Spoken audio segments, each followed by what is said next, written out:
The woman placed a hairpin on her shoulder. The man next to her immediately pretended to have an allergic reaction, sneezing loudly to attract the security guard's attention. Behind them, Jack seized the opportunity, grabbed the hairpin and quickly crawled under the machine. He used it to unscrew the bolts, lifted the protective cover, and removed the $300 million chip. He attached it to the back of a playing card and calmly returned to his position. Unfortunately, his actions alerted the supervisor, who ordered security to search everyone. A guard asked Jack to raise his hands. Jack hid the card in his palm, using sleight of hand to avoid detection. During the search, when the guard crouched down, Jack quickly adjusted his posture to change the card's position, then tossed it backward. Tom caught the card deftly and slid it into his sleeve.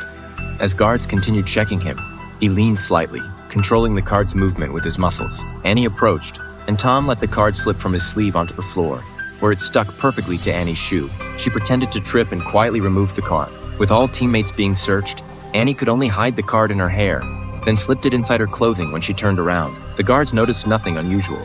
As she prepared to leave, Annie patted a guard's back, sticking the card there for Alan to retrieve. Alan put a rubber band around the card and extended his arm. Tom immediately understood and reached for Alan's fingers. Alan slowly bent his finger, and Tom pulled the rubber band, shooting the card into his palm at high speed. A guard noticed the movement and quickly separated them. 3 guards surrounded Tom and ordered him to turn around. He complied, but his hands were empty. Another search found nothing. The card was hidden inside his clothing, impossible to detect because its pattern matched the lining. Before leaving, a guard picked up the wallet to inspect it while Jack passed through the metal detector.